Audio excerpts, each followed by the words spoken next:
Hello, VooTube, it's me, it's Gertie Rude. I'm back again. Oh, I am. Oh, dearie me, I'm almost expiring in the heat. I am. Yes, I am. Where I am in Sussex, I've been reliably told that it's hotter than Jamaica. It's about 34 degrees. I don't know whether I'm coming or bleeding going, VooTube first. Yeah, anyway, I'm here. And I found an interview with the niece of Jodie Hildebrandt. Do you remember when I did the upload the other day about Ruby Franke, whose children were rescued from, well, a child abuse situation? They are in the care of Jodie Hildebrandt, an erstwhile Mormon counsellor that every time she gets to counsel some family, the bloke always ends up out on their ear and she always ends up in a relationship of some shady sort, despite the fact that you're not allowed any of that in the Mormon faith. And she's vehemently against it on every social media platform. Yeah, that one.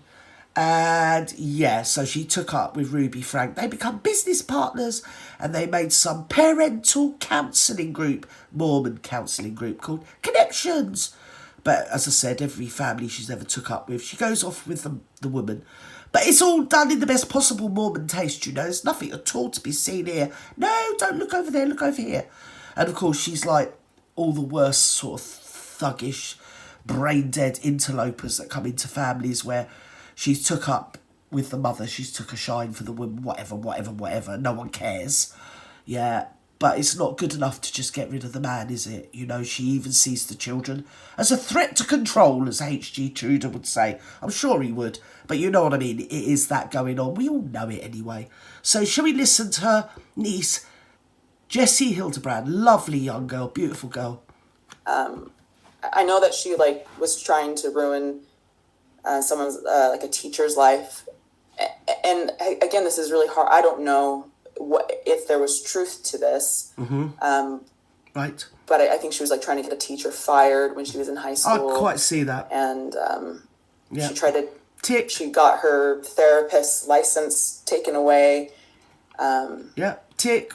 And I don't know if there if it malignant started out narcissist as incoming truth, as she was doing something that that needed to be done, and then that spiraled into what she's doing now, or if this has been this type of behavior from the beginning. I don't know. This Jessie, she's such a typical lovely girl from her era, isn't she? From her generation, she's just such a lovely kid. I don't know how she survived being a niece of that woman, but anyway, she has, bless her heart. She's lovely.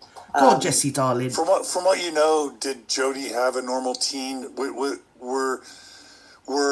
Jodie and your dad raised in Southern California? Was it in Utah?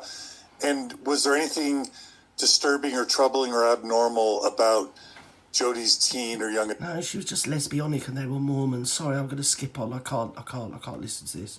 We all know it. It doesn't matter. No one cares. It's a really good basketball player.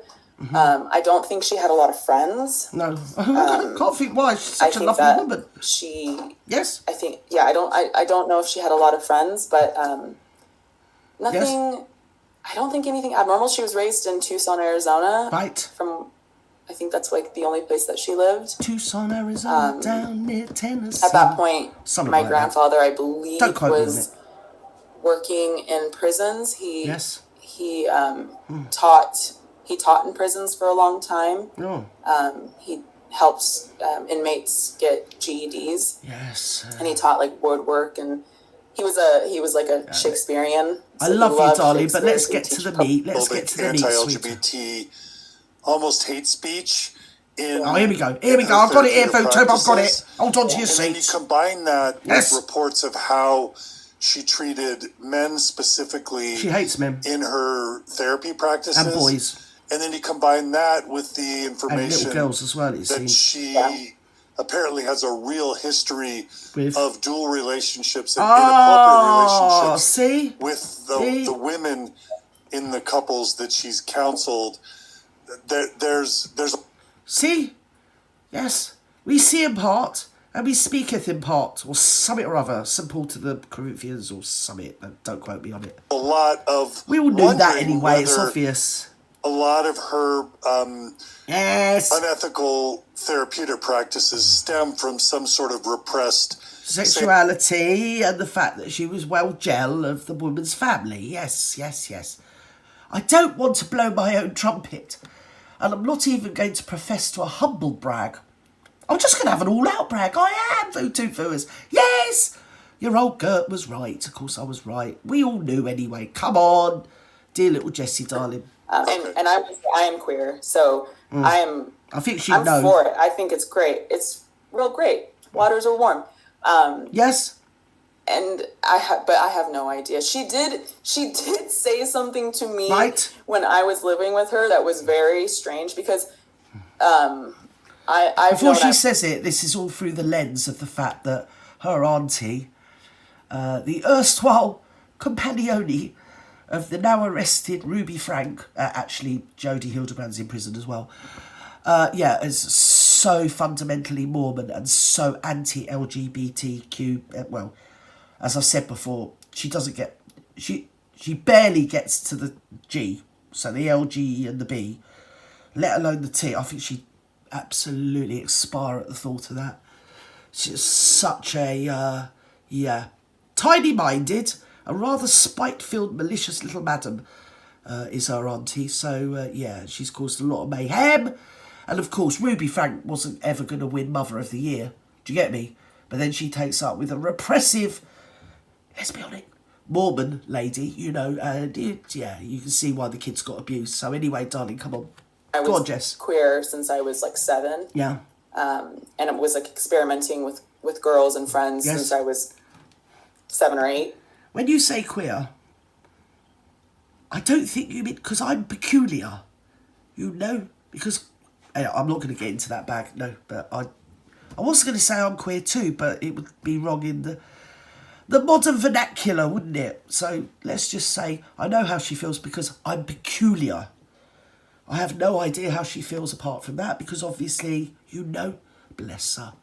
Lovely little girl. She had a horrible time as well because obviously her dad was this Jodie Hildebrandt's sister. So you can imagine, can't you? Yes.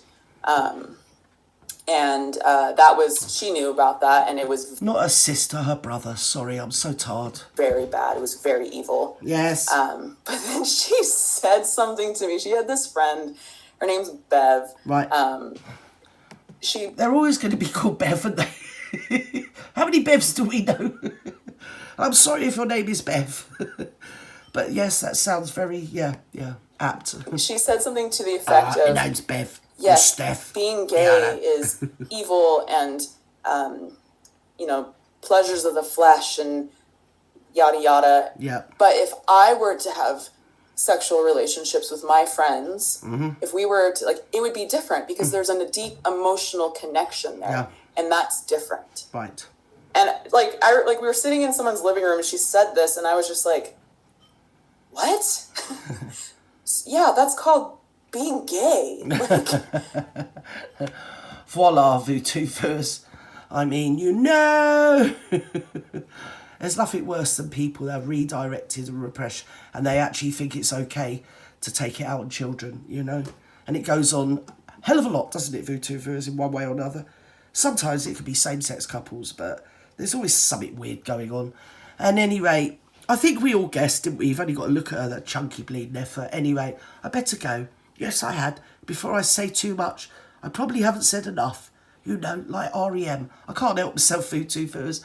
I think I'm going to faint. It's so hot. Bye now.